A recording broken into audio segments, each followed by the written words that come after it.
If you're wanting to make more money in your business, there's a strategy that works every single time for every single business and industry. Today, business coach Mark Daniels shares with us what that is, and it's way easier than you think. Why did you become a business coach? Way back in 1999, we went to see Brad Sugars, that's my wife and I, and at that time she was looking for something different, and she became a business coach.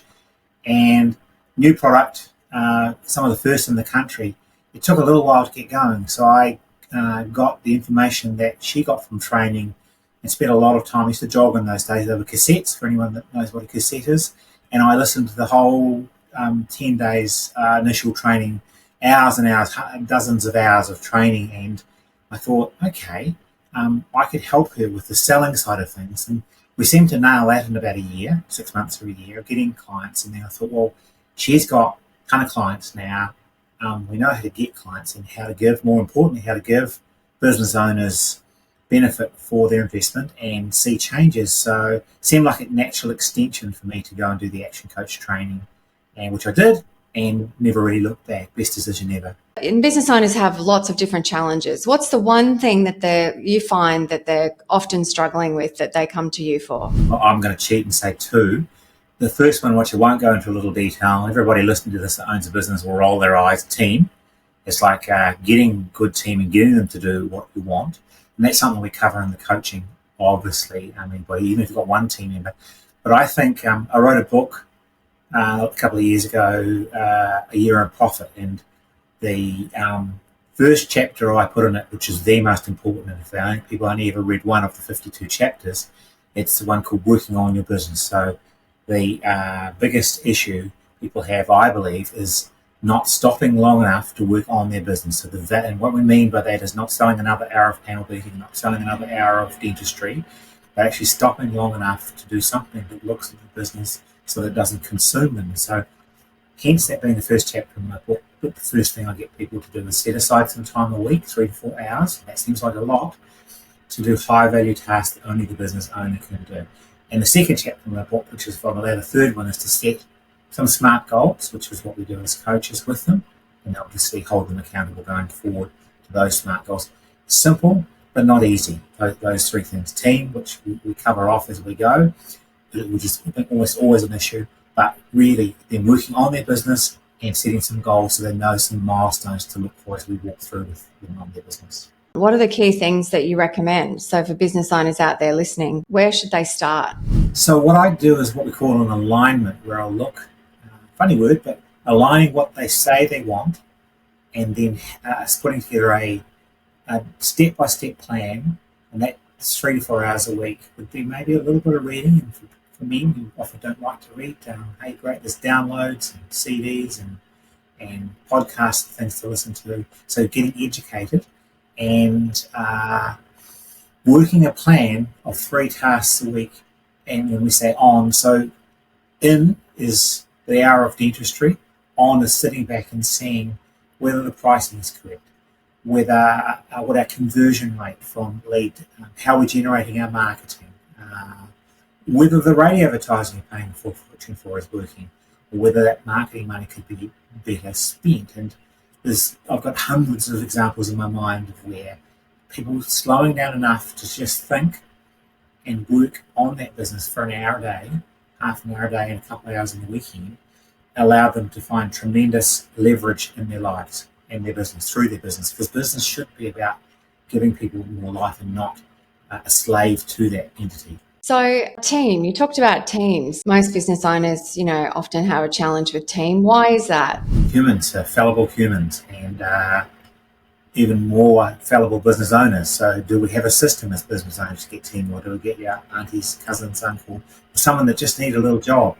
Or do we have a system? It doesn't have to be a very complicated system, but I'll spoil things and give away some free stuff here and say Action's got a great system for recruiting. It isn't perfect. No system is perfect because of humans, but recruitment must be around attitude and using a little bit of simple psychometric testing, which is kind of shrinking people, but not. It's finding those people who fit your business. So that isn't about character, because obviously we need to get people with good character and attitude, but a process. So to be fair, I think the systems, when I apply the Action Coach system to recruiting, I think we get 6.5 to 7 good team members out of 10 that we get, maybe more.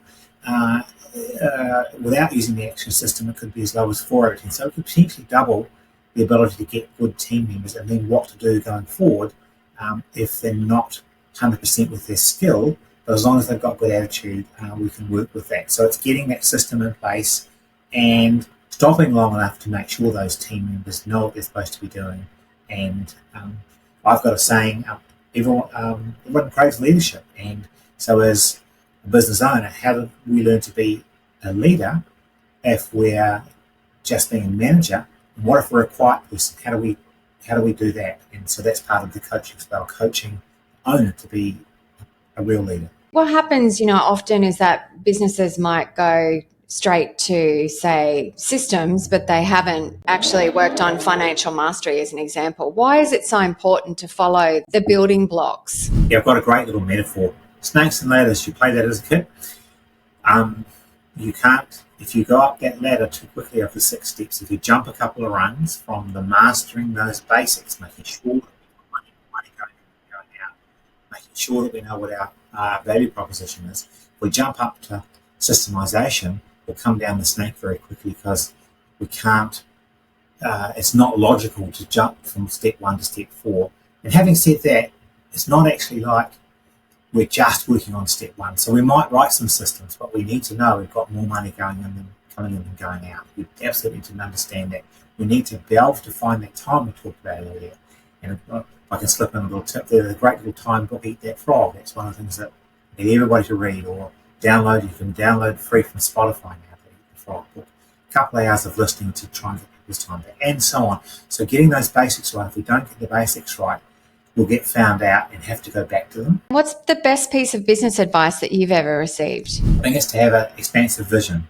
It's like, what would you do if you couldn't fail, if you knew you couldn't fail? And I wish they taught me that when I was 16, to write down big goals, because there's not much I've written down that didn't turn up. And of course, you don't just write it down and wait, you write it down and move. So the Quakers have a good saying, when you pray, move your feet. What they mean by that is, when you want something, you can go do something about it, write it down and do something about it. So it's that expansive goals, because imagine if you couldn't fail. And what if I set a goal one year, about 12 years ago, to run 24 half marathons, and I failed.